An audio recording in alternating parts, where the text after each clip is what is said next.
Thank you so much, Claudia, for being here. We have a very exciting topic today, and I wanted to introduce Claudia Miller, MPH, owner of Claudia T Miller LLC. So she does a lot of career coaching. She's bilingual in English and Spanish. She's a career coach and a host of her own podcast. So definitely check it out too. So I just want to dive right in here. Can you give me a little bit of an introduction of yourself? Like it be about yourself, your background, or your hobbies, if anything? Yeah.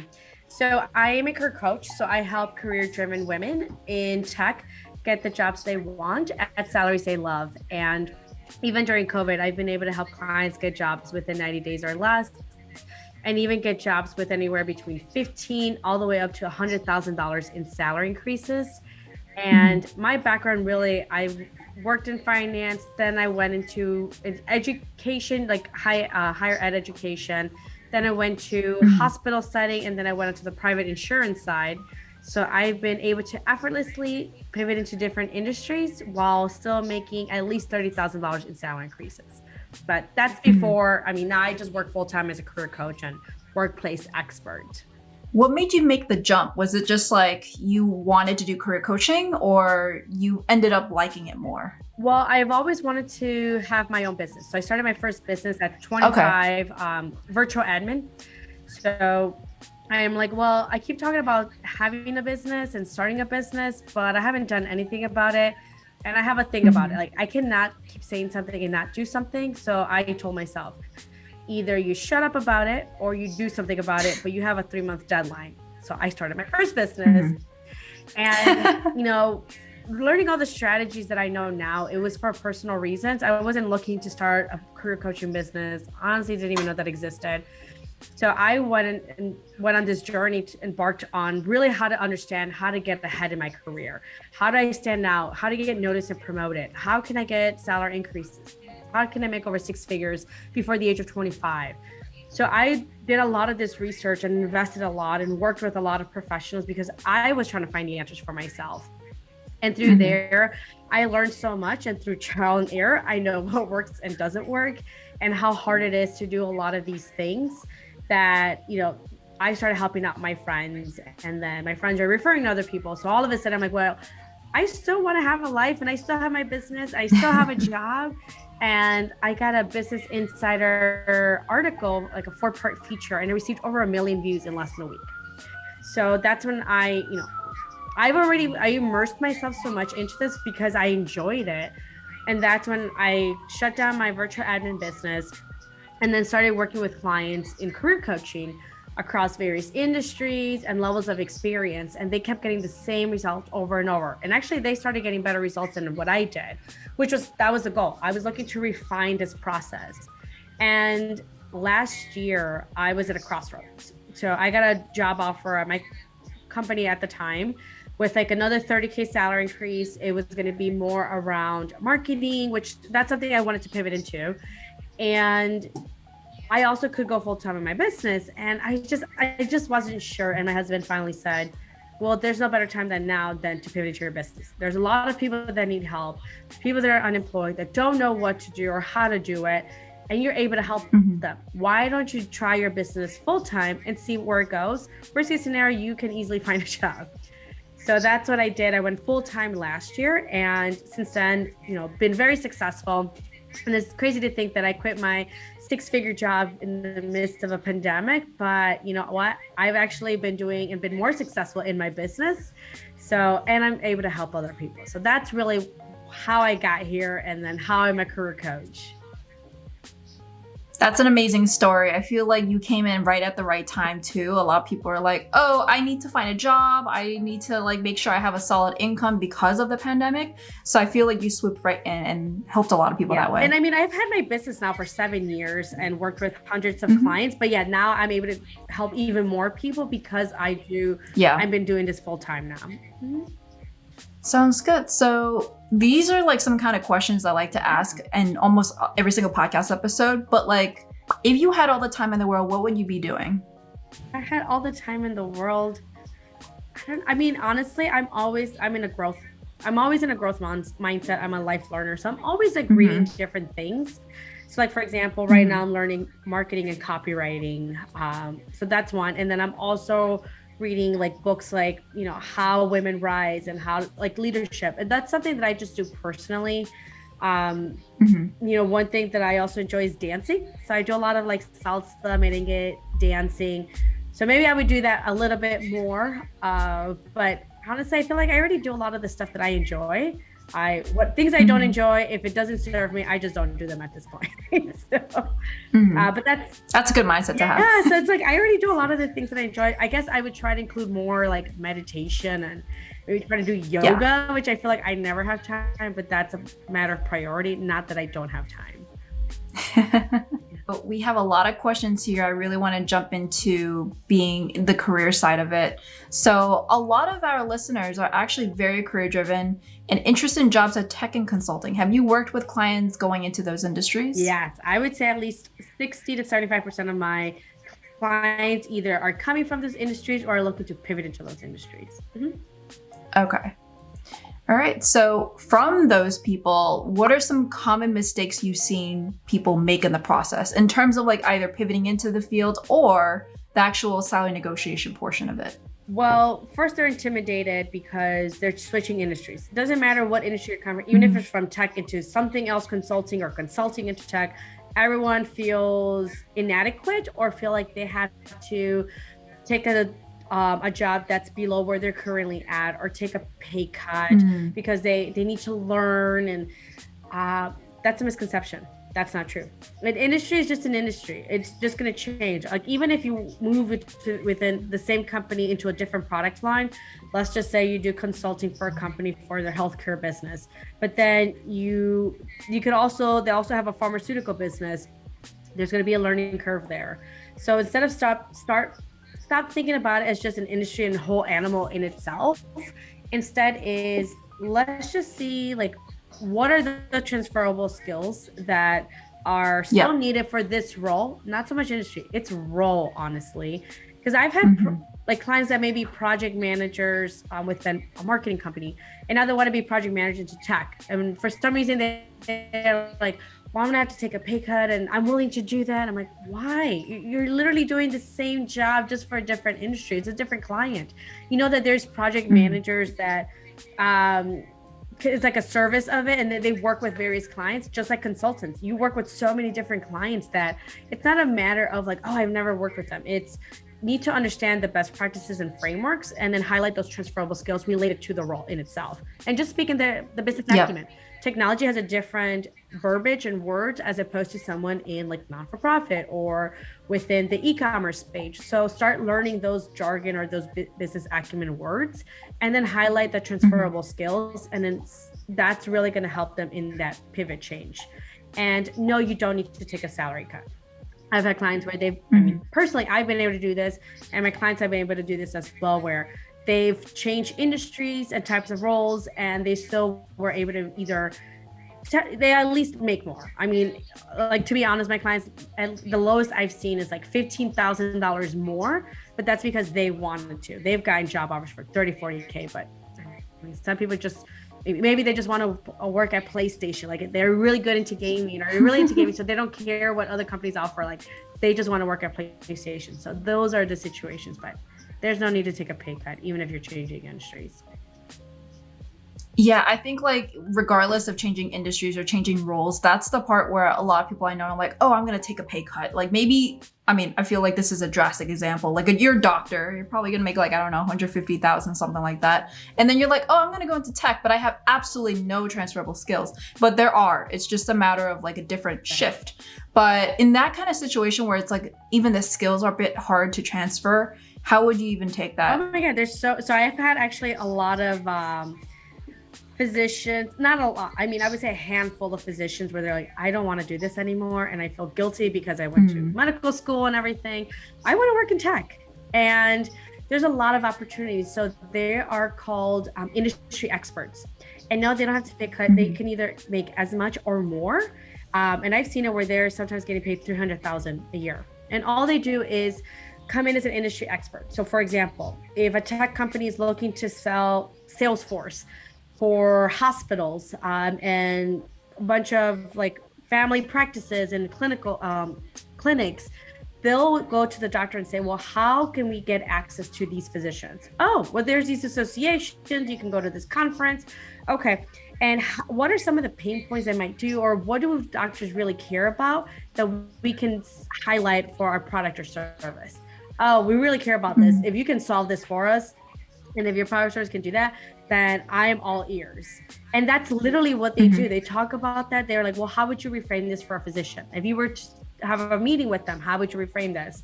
Oh, I would say it this way. And sometimes they'll have that physician go and talk to that other physician saying, hey, I'm a physician. I was in the same boat as you. I hated when this A, B, and C happened. And you know what? We have this product service that's really going to help you. And not only that, it can achieve A, B, and C. And it's been doing this for all these other, previous family practices. So literally that they don't have to take a pay cut. And sometimes they can do this part-time. Some companies will say, we're willing to keep you part-time and still pay you that $300K salary while you're still, taking care of patients. We just need you during these time frames and to help us build these business cases, because they're going after 3, 4, 5 million, sometimes $100 million deals. That paying them 300,000 is literally nothing to them. And it's hard to get a doctor to be able to, give you that time and expertise for especially these big deals. So like I said, there's always a way to change and pivot industries without having to take a pay cut if you know how to do it. If you don't know how to do it, then it's easier to say, well, I'm just going to start an entry level job and work my way up until, I get to the level I want to be at. Yeah. So speaking of that, I know around this time of year, a lot of companies are going through year-end reviews. They're looking at all of their performances and see okay, do you get a promotion? Do you get a raise, or do you not get a raise at all? So in that case, how would you even prepare for a year-end review? I think at this point, we're in the later end of the year, but we're talking about maybe summertime. But I know it's not just a one-time thing. It's more of a actual constant thing that you should be working on, not just I'm going to work on this one particular week and I'm going to get that promotion. So how would you prepare for it? I mean, every company is different. I've seen year-end reviews happen actually between January and April. I mean, I even had year-end reviews that was in April discussing last year. But if you already know it's coming, start preparing for it. How do you prepare for it? Start building, think of it as a business case. And I know a lot of your listeners are maybe consultants or in the tech industry. Build a case around it. It's almost like creating a campaign if you're in marketing. So what have you done in the past 12 months? And more than likely, you're not going to remember everything you've done. So this is a good best practice to do moving forward, to say, oh, I'm working on this project. Here's why I'm working on this project. Here's the objective. This is why it's important. Here's the current state. Here's everything that the team and I did. Here's what the results, here's where some of the obstacles and challenges we came across, because then you're building this massive, I call it achievement portfolio. And if you don't know, try to go into your email inbox and your calendars and see all the different types of projects that you've worked on. And for the consultants out there, do not talk about, the results so much, talk about the pain points. So this is something I see along with my consultants, where they're writing their resume or they're trying to sell themselves, and they'll say, I worked with the pharmaceuticals, I worked in manufacturing and e-commerce, and we've been able to do a lot of cost savings for them. Okay, well, what were some of the pain points they were feeling? Why did they bring the consultants in? What was the pain so big that they're willing to invest sometimes millions of dollars to come outsiders and let them know what is going on? That's where the value really is. So you want to make sure, and if you don't know, start asking questions, ask the client, ask your manager, try to figure it out, because that's what people want to hire for. Because them getting the results are going to be like, great, but that's not us. Can you help us? But when you talk about pain points, people are able to relate to pain points more than so much the outcome. Then you can say, well, someone similar to you, kind of like we're experiencing, we did, certain strategies, and they were able to achieve A, B, and C, and they were experiencing, and they were at the same place you're currently in. Now it's more relatable and understandable. But if you tell me I worked with clients, got them this result, my immediate thought is, well, you probably get that for them, but not for us. We're a little bit different, or whatever it is. We're a special case scenario. So that's what I would really focus on. But again, to kind of prepare for year-end reviews, make a list of all the projects that you worked on, and ask those questions that I mentioned previously. Then try to quantify and find metrics. Every job out there has metrics. If you're in technology, maybe you're an engineer for an app or a new system, then you can track to see, how many users are in that system in itself. Are you targeting a new demographic or a new segment? And if so, how long did it take you to come to it from concept to execution? Did you meet the go live launch date? And if so, how many errors were there? And did you do a QA or quality audit? And then did you identify any issues? If so, how many issues? And what did you save by identifying them early that you help prevent? So like I said, there's metrics in every single position out there. And I've had clients tell me, well, I bet you can't find any metrics in mine. And I bet you differ. I'll bet you $1 million I can find metrics in any single job out there. So start identifying those numbers. And, like once you start identifying, you want to build a business case and you want to let your manager know about it. So you're not going to spring this on them and say like, hey, we're going to talk about how can I make more? You can send an email in advance and say, hi, Christine, I look forward to my year-end review on this date. I look forward to recapping all of the past 12 months, especially in this role. I had so much fun. And also discussing compensation adjustment. I look forward to the conversation and let me know if there's anything I can do to help. I'm currently working on prepping my documents to kind of really highlight what I've done the past 12 months. Something like that, just to let them know that conversation is coming up, because what you don't want is bombard them and then they just start getting defensive, or they can say, well, you know what, Christine, I really have to check in with HR. I don't know if I can do that. If you give them enough time to prep, they can talk to HR. They can figure out how much money they have in the budget, or they can have. What I don't like about companies is sometimes they have. They're prepping for next year's budget before they even start having year-end reviews. So you want to make sure you get ahead of it. And let's just say if it's 2-3 months out, let them know. I want to make sure I talk about, we discuss compensation adjustment. And, again, let me know. I look forward to that year-end review. Again, so they can have time to start prepping for this. And then once you go into that conversation, be prepared. Show them, say, you know what, Christine, these past 12 months have been really great. And I was trying to recap everything that I've been doing. And in these past 12 months, I worked on 15 different projects and it all ranged from A, B, C, and D.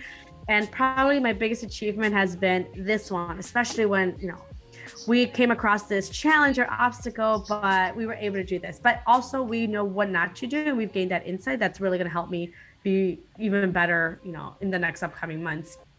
So based on the responsibility of work, and I know that based on the job posting, my job has now, the responsibilities have increased and I'm very happy about it. Obviously, I'm very excited and I've been very successful. I did want to discuss compensation adjustment because based on the market rate for my role, I should be getting paid within a range of 60 to 70,000. Is there any way we can close that gap? And just stay quiet and let them talk. That's going to be the hardest part, is not talking. Just stay quiet and let them tell you. Now, I will say you need to come in with a plan A, B, and C. They might say, no, we currently don't have the budget. I understand. So if salary can be, adjusted, can we discuss benefits?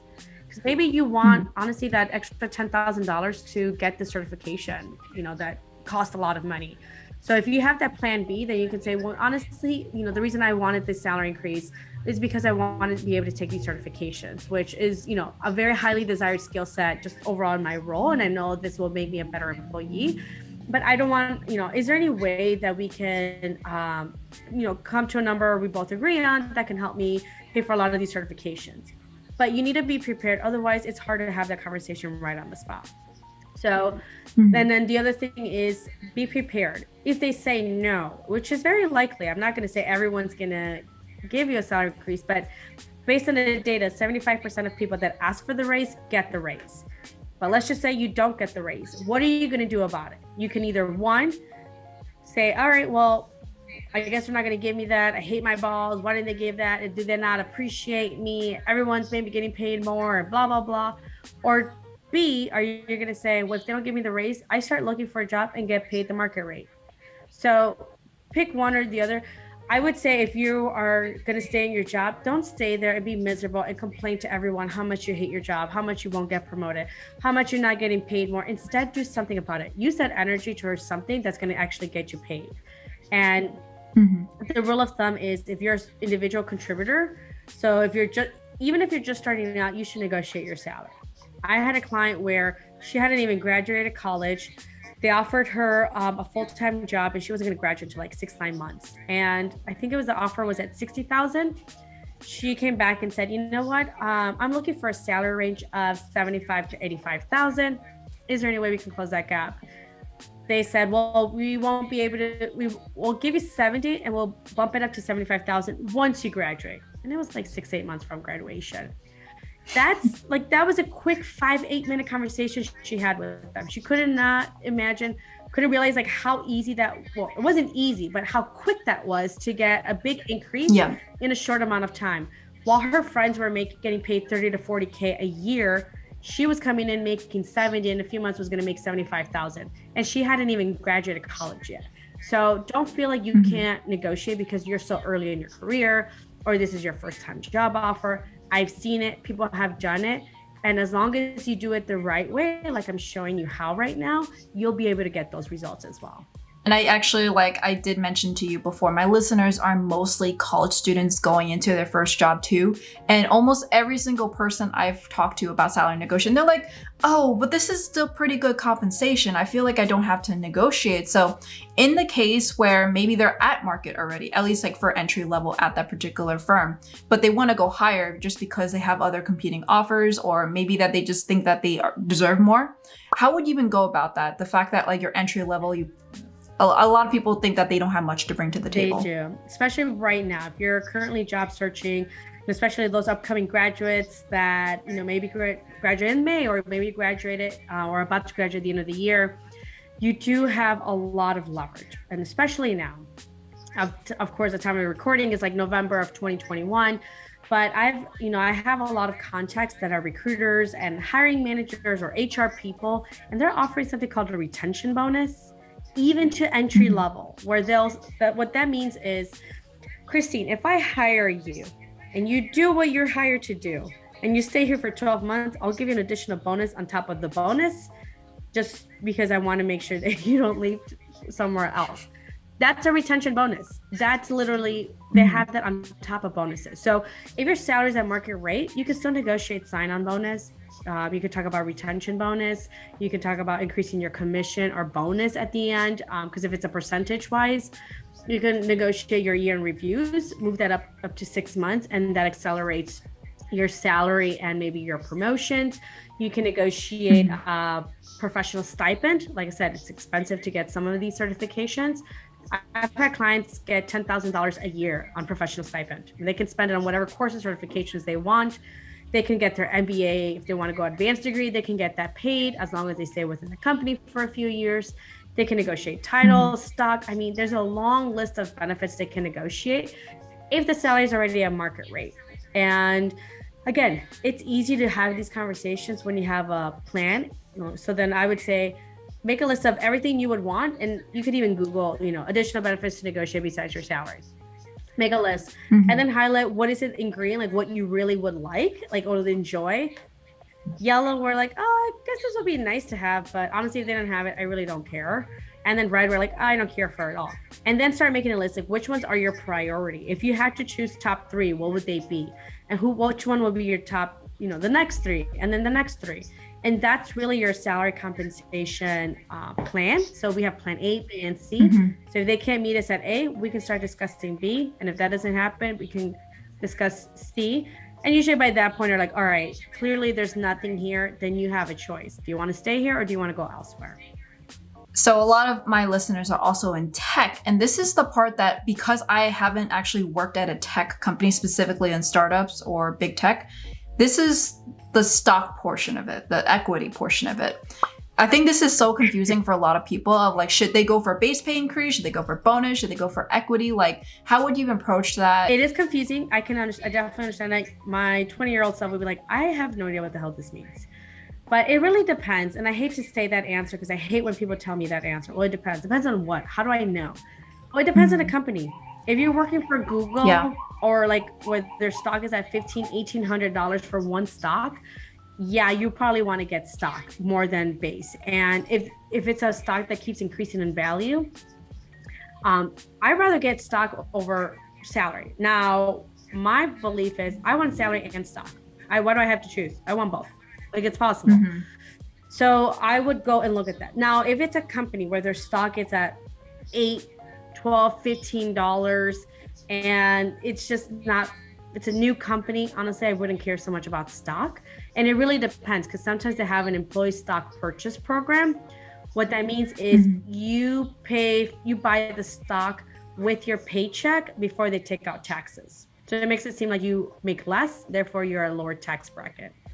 But again, with that, I mean, there's some value to it, but if that stock is worthless or not worth as much, and you already, like, this company already lost like their 2-3 biggest clients and it's about to take a big dip, I don't care how many you offer me, it could be considered worthless.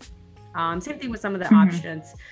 But if it's a really good reputable company that their stock has been growing, Amazon, Facebook, Google, I mean, those are the companies I can think of, NVIDIA, that I think at the top of my mind where they've done really well, companies like Cisco as well, then I want interested in base as well as the stock purchase program.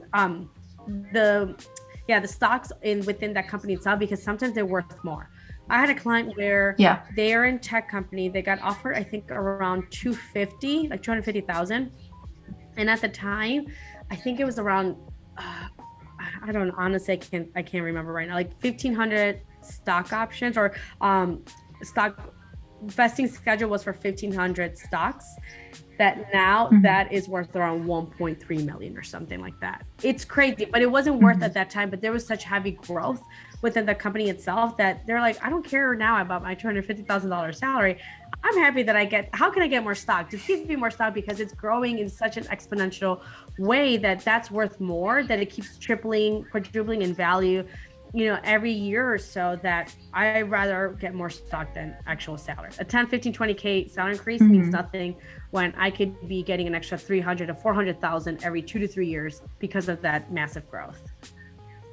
And I think this is the part that confuses me actually to this day is, let's say, for example, you are in a pre-IPO company. How would that change things? Because now you don't actually know the value. Maybe it's like a too early stage of an actual startup to know if they're going to do well or not. Yeah. So there's people who get like a lot of stocks, and there's people that get a lot of compensation, like salary wise. So it's still very difficult for people I know, like in Silicon Valley, to decide which one they want to do. You have to assess your risk. Where are you at your risk level?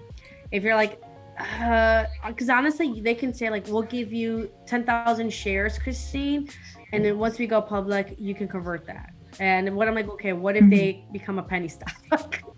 Or what if they never make it public, or they get shut down, or they get bought off from another smaller-ish company that is not public? Then that becomes worthless.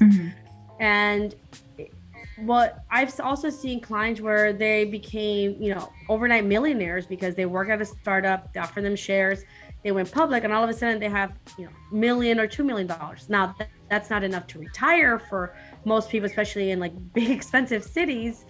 But it's a good starting point. That's a great cushion to have. But honestly, I can't tell you like, oh, this company is really good, you should take take that stock, so when they go public, they can do that. There's just so many things that can go wrong. So it's really understanding like what is important to you. Now, if you have a family and you need to, like, you have student loan payments that are coming out, that's going to be something crazy, like, I don't even know what they are. They put $3,000 to $4,000 a month, and they're offering you a salary of $4,000. Well, there you go. Like, it's going to be hard to do that.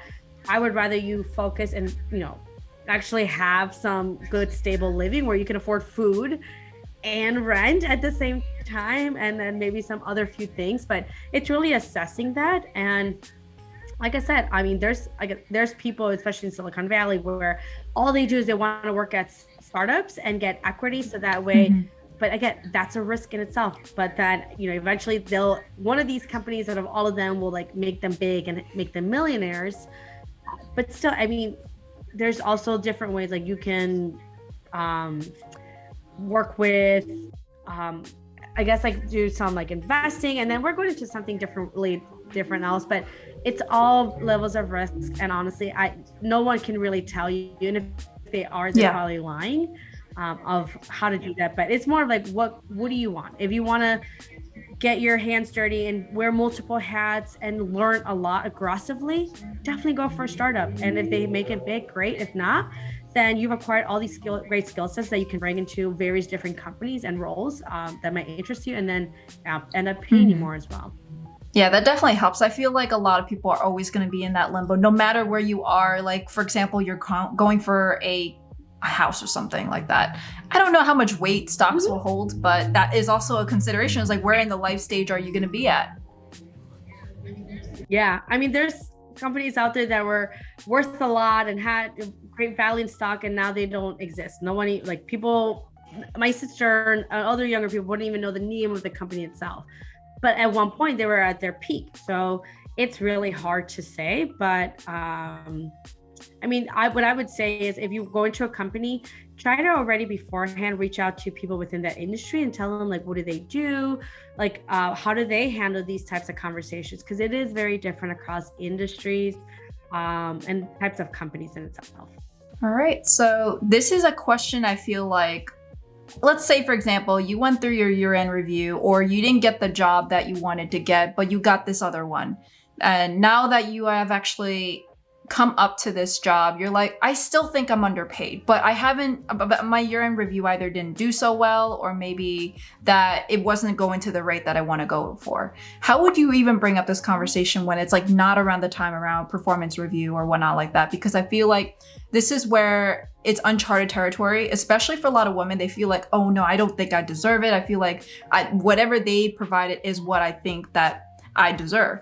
So breaking that conversation, how would you get that started? So I would have a conversation. Every company is structured differently, but I mean, if it's a small company where there's no HR, well, then you're going to have to ask your manager. And if you have a good relationship with your manager as well, I would say, you know what, Christine, I just wanted to schedule a time with us for us to talk more about the role in itself. How it could be a mid-year review. I mean, you don't have to wait till year end. You could do a mid-year review. And then once you're talking, they're like, I'm curious to know, like, how is compensation measured, or how does that work? Like, what is the salary range for my role, and how can I move up through that salary range? Like, are there specific skill sets? There are companies out there that it's almost like a grading system, where if you have this skills and certification, you can move up a level, or if you have this many years, you move up a level. So understand how is salary compensation structured. Some companies, there's just no structure. It's like, well, whatever we felt like that day, we offered you and you took it. Well, that's the salary you get paid. To understand if there's structure or no structure. And if there's no structure, then you can say, you know what, Christine, one of the things that I'm really interested is maybe you want to move on to that promotion. Maybe you want to be senior project manager or senior product manager. I'm interested in moving to product manager in the next 6 to 12 months. If there's an opportunity here, can we start discussing on what metrics I need to hit, or what skill sets I need to acquire in order to prime me for this position? And then you can start talking about your promotion. Don't assume that your boss knows that you want to get promoted. You'll be surprised how many people don't want to get promoted. They're like, I'm happy where I am. I just want to go in, clock in, do my job, clock out, and do whatever I do after hours, and then that's it. I don't want a promotion. I don't want any added responsibilities. I don't want to learn any new systems. So don't assume your boss knows. Tell them. Have that discussion. How is compensation structure?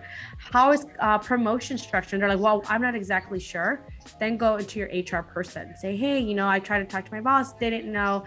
But I'm really curious to find out, how is salary structured around here? They might say, well, we have no structure.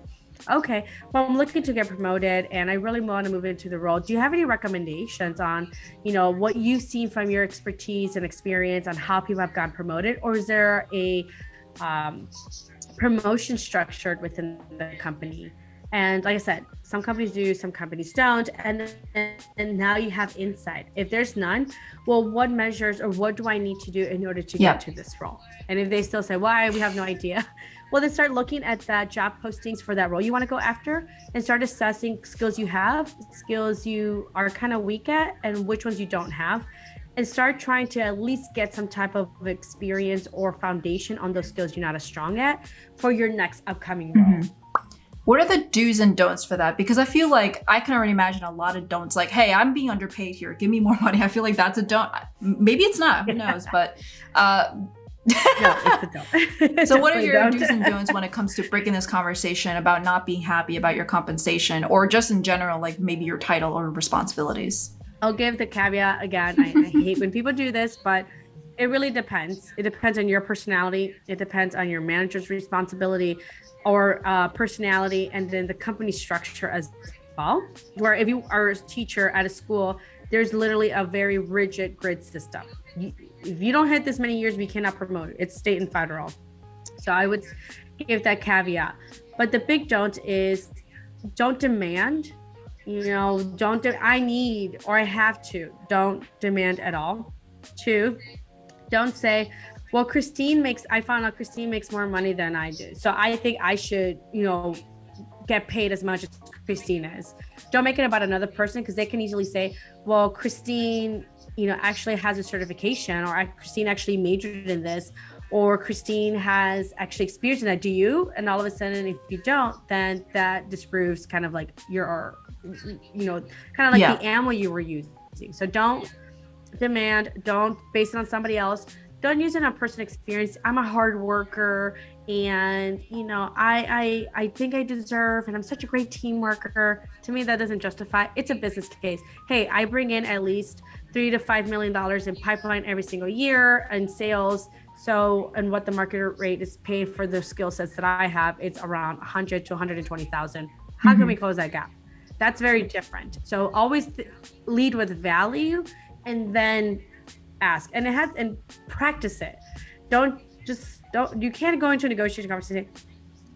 Hi, Christine. Yeah, I wanted to ask you, I'm looking for a salary. All of a sudden, okay, that's a very weird, uncomfortable conversation. Practice it so you sound very confident. I can sound confident saying that, the word for word script, because I've done this so many times over and over again. I can do it in my sleep. You can too. This is a learned skill set. It can be trained. So practice it. Don't come out, listen to yourself, record yourself on audio. Sometimes women tend to do this where they sound like they're asking a question when they're actually making a statement. Can we talk about it? I wanted to get a salary increase. Okay, well, right there, we're minimizing our confidence. So really practice it. Listen to your intonation, how you're coming across. Do some things like make you start stuttering. So maybe avoid those type of words. Like all these things come through, again, preparation when you're having those conversations, and you'll see more success rate. And like I said, don't think of discussing your salary as something that is greedy or sleazy, or you only care about money, or you should just be grateful that you have a job. It's nothing like that. I consider it to be like a confidence trigger. If you can confidently negotiate for yourself, whether it's during the job offer or your year-end review, to me, that's a great skill set, because 1, it shows that you are great with uncomfortable conversations. And then 2, if you're able to confidently negotiate for yourself, I feel confident in giving you more responsibilities when it comes to negotiating in behalf of the company, because again, you did it successfully for you. So I have trust in you that you can do it for my company itself. So whether it's vendor contract negotiations, or if I'm giving you a management role, and now you're going to have to deal with employees negotiating their salary, you need to start thinking and changing your mindset if you really have these beliefs that are going to, keep you from doing the salary negotiation in itself. That's a lot to process when it comes to like being in the job, but I feel like there's also just as much when it comes to starting a new job, or at least getting the offer and trying to negotiate the offer there. So I have 2 main questions that I got from our listeners. One is that the question you get when you have an interview where they say, what is your salary expectation? How would you tackle that? Yeah, I mean, well, it depends. So if it's at the beginning of the conversation, before you even discuss the role, what I would say is, I'd be happy to discuss compensation, but first I really wanted to learn more about the role in itself and the responsibilities. And then I'm sure we both can come to a number we both agree on. You want to know about the job, because if it's something crazy and you're like, whoa, you want me to work 80 hours a week and all of this? Okay, I want to make sure I get paid accordingly. If you still even want that job, or if you're a first-time manager and you're like, well, maybe you've been a team lead for 5 people, but now they want you to be a manager for 50 people. Well, compensation should be according to that responsibility. So I would leave with that question. But if it's, let's just say you discuss the compensation, or they tell you, you know what, Christine, we still need to make sure that we're both on board and we both are within the salary range that we budgeted for this role. There's many different ways. And again, it's personality, because I'm an extrovert. I feel comfortable asking certain questions, while other introverts were like, oh God, I could never say that. I'll probably like throw up and faint and who knows, and pass out. But you can ask, I'd be happy to discuss that. What is the salary that's been budgeted for this role? And I can tell you, if it's within my range. Or you can still give your salary range, and give a salary range that you want, not what the market is paying. And what I mean by that is, if you look up on Glassdoor and the salary range is like 80 to 120, don't say, well, my salary range is 80 to 120, knowing that if you get offered 80, you're not going to be happy with it. If you will be happy with 100 to 120, then say, my salary expectation for this role, based on the responsibilities and the market rate, I'm looking for a salary of anywhere between 100 and 120,000. But I'm sure we can both come to a number we both agree on. So I think like on the same tangent on that, because when you ask that question and let's say you do have those numbers, but there's a lot of careers out there, a lot of companies where you can't exactly find those metrics. How would you even get that information with jobs or careers or industries where there's not a lot of salary information to base off of what is market rate in the first place? That's easy. So instead, you can easily use LinkedIn. So now it's even easier. Go on LinkedIn and look up someone that used to have the role you're applying for in the past. And preferably they're 1 or 2 levels above. And you want to reach out to them on LinkedIn. You can Google different scripts on how to reach out to people cold on LinkedIn. And then once you're on a call with them, just say, Christine, one of the things that I'm interested in, I'm interested in becoming a product manager for this company, but one of the things that still confuses me is salary range. It's something so crazy. In Glassdoor, it said anywhere between 40 and 180. So would you be able to give me some insight into like what is an appropriate salary range, especially with someone with my background and expertise? They are more likely to tell you the answer because they're not telling you how much they're making. They're going to say, oh, back in my day when I was a product manager, I know they paid us anywhere between 80 and 100, and we had this much bonus and they gave us this much commission and plus stock options. Okay. Or they might say, you know what? I don't necessarily remember that well, but I know that for my product managers in my team, we pay them anywhere between 80 and 100,000. Plus the company tends to provide stock and bonus. Then the next question you want to ask is, great, thank you for sharing that with me. What makes a candidate get offered on the higher end of that salary range? And they might say, well, the hardest skill to hire for is this, especially if they're a product manager, but they know how to do Python. That's a very lucrative skill set to have for this role. And that's when we tend to offer a hire. Now you have a choice. I honestly, I don't know about coding so much, but it's like, oh, if you already know Python, well, then you want to lead with like, one of my greatest strengths, or, tell me about yourself. Well, I'm a product manager and I worked across various industries, and, my background really relies on, Python because I'm able to do A, B, and C because of it. So you want to lead with that. All of a sudden they're like, okay, so we need to pay her more because she has that skill set, and that's very hard to find, but we also find it very beneficial for this role. So that's how you start finding out that's how, and you ask at least 3 to 4 people, and now you have a good range for those roles in that industry, and then you decide where do you want to fall in, and that's going to be your salary range, not what everyone said, because there could still be a huge difference. You're like, well, it could be 75 to 120. Well, I want to stay between 100 and 120, so I'm going to lead with that, and I'm only going to apply to jobs that pay 100K plus. And that can start with like your search on LinkedIn or Indeed, that you're able to do that. And then when they ask you those questions at salary, then say, I'm looking for, a salary for this role based on the responsibilities, anywhere between 100 and 120. But I'm sure that's negotiable, and I'm sure we both can come to a number we both agree on.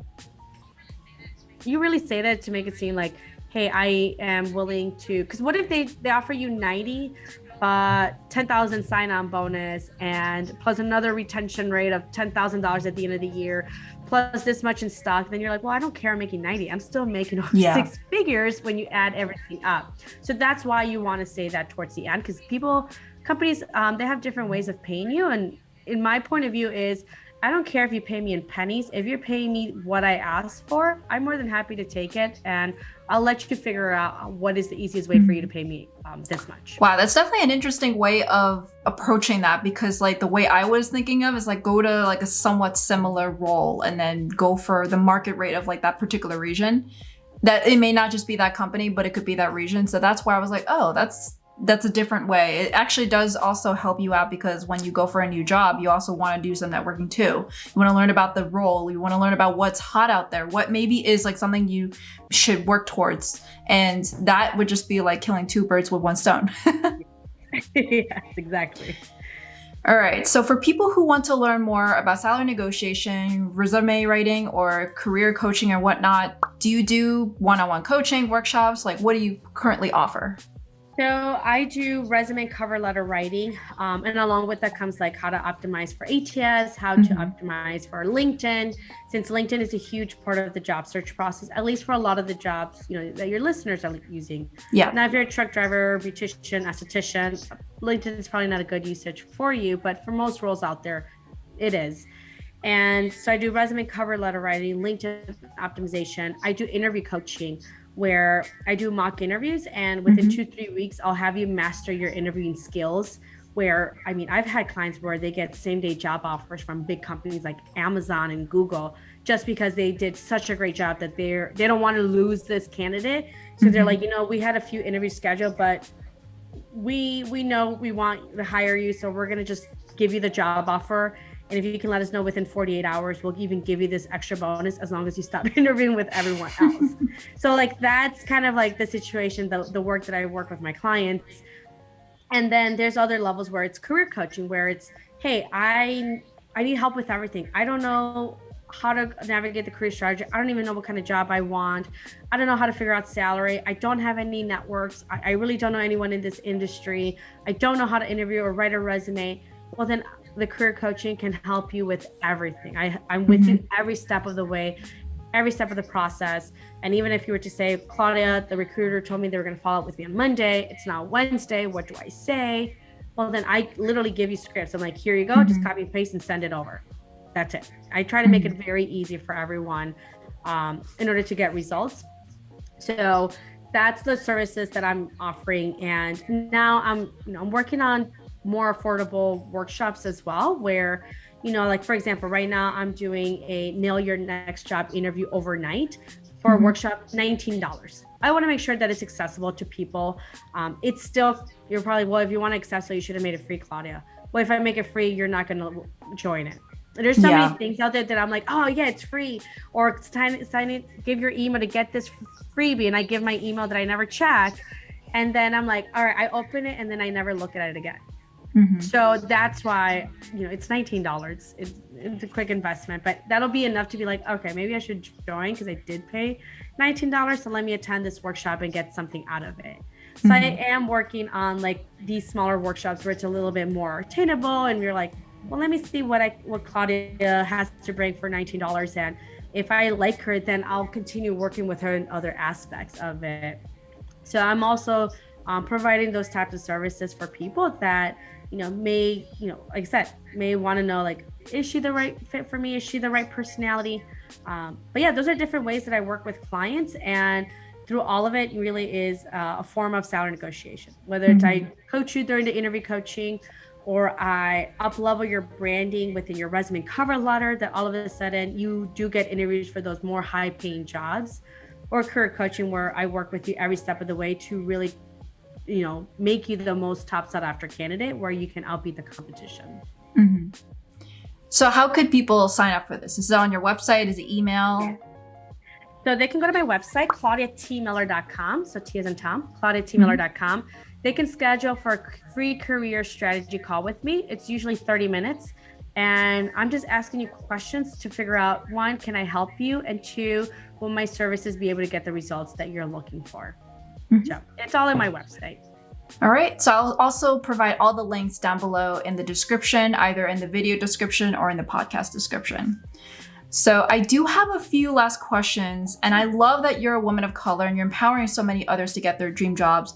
How was it like for you on your journey as a woman in this career, or in general, like empowering others? Yeah, it's like I said, it's been, for me, it was really hard because I was the first one in my family to graduate. I honestly think high school, but let alone college and then grad school. So I felt it very hard. It's not like I could, like even my FAFSA, my mom still up to this day probably doesn't even know what FAFSA is or how to apply to an application. Or, my parents never took me to a college tour. I either took myself or the school did. So it's a really brand new landscape for me. And one of the things that I want to make sure that I do is provide that guidance to other women. So as a woman of color, not only, I was born in Guatemala. So, and then, like I said, first in my family to attend college, it really was hard. And especially when not seeing a lot of women in leadership roles. So when I was in my master's program, my whole entire class was women, all women. But yet when I looked into the healthcare setting and in public health, most of the leadership roles were men. So I'm like, how is it that a full class of women, but yet they're not represented in leadership roles? Yeah. So that, I had to kind of forge my relationships, and, I still have mentors that are men, but also I seek out women leaders that, how did you get there? There's a different landscape that they have to navigate. And that's really why I started my podcast, Roadmap to the Executive Suite, because I feel like there's so many misconceptions about being a woman in the C-suite. What I hear a lot is, oh, well, I don't want to be an executive because I want to make sure I'm there for my family. I want to be able to have time for me. I don't want to be overworked and, never spend time with anyone. And then for what? When, all these conceptions that we have. But yet when I bring the executive women, they have a life. They spend time with their kids. So it's all these things I want to make sure I bring to light to really give everyone a full understanding of what it can look like. Yeah. And they can make that decision whether they eventually want to be an executive suite or maybe they don't. Maybe they just want to be a director, senior director. But I want to make sure I provide people the information in order to make an informed decision. So that's really what I strive to, and really understanding that, the stat is like even Hispanic women get paid 56 cents on the dollar. An African-American woman gets paid around 64 cents on the dollar. White Caucasian woman gets paid 70. Now I think it's 80 cents on the dollar. And even Asian women, they actually get paid 90 cents on the dollar. At the end of the day, we're still not getting paid as much as our white male counterparts. We are not getting paid that dollar. So one thing that I tell everyone, especially like women and persons of color, is negotiate your salary, because we're already being grossly underpaid. So we need to negotiate that salary to really close that gap, or at least minimize it, since we're already, statistically we're already being paid a whole lot less than other people. So it's a must to negotiate our salary. It's not a what if, it's you have to, and it's a must. So start preparing for it, so that way you can enable yourself for success. And I think that can resonate with a lot of women too. Like either you're younger or you're older, or maybe like your background grew in a way where you're like, oh, I feel like I'm less than men, or something like that. But it's just very inspiring to hear you say that, because I think a lot of women are still in that same rut, and I think they just need that push to say like, you can do it. So if you really want that help, definitely check out her career coaching services. They're down below, and also listen to her podcast. I am really excited to listen to your podcast now that I hear about the true story behind it. So a few questions left. Yeah. What is on the horizon for you in 2022 now that we're actually wrapping up 2021? Well, personally, my husband and I are moving to North Carolina in a few weeks. So it's, being in a new state, getting to know new people. And we're, currently trying to conceive. So we're maybe be a baby in a way where I'll be pregnant, hopefully. And as far as my career, like business wise, one of the goals that I'm working actively right now is, in the next 2 years, I want to help women increase their salary by $1 million collectively. So I'm working aggressively on how can I make that happen? How can I empower more women to negotiate their salary so we can bring each other up? No more glass ceilings. Like, let's get rid of it. I don't care. I'm not even trying to get women paid as much as their white male counterparts. I'm trying to get women paid, what the market is willing to pay. So if it's more, then let it be more. So that's really what I'm striving for, on how can I help with this initiative and helping women feel more confident in asking for more and getting paid what they actually deserve. And where can we find you on social media? So my Instagram is at Claudia T Miller. And then if you look me up on LinkedIn, same thing, it's LinkedIn/in/Claudia T Miller. I'm honestly not on Twitter and TikTok. I'm working on it, but there's still not a page yet.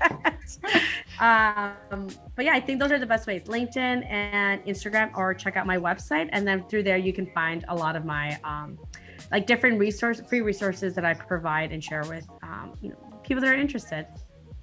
All right. So thank you so much. It was definitely a very enlightening episode. I feel like a lot of people wanted to know about salary negotiation. There's just so much clouding around it. They're like, oh, I feel like it's a taboo topic. But at the same time, you need to know about it to do it. And we also need to close that gap for women. So thank you so much for being a guest on my podcast. And hopefully everyone listening is understanding everything. And if you don't, you can reach out to Claudia.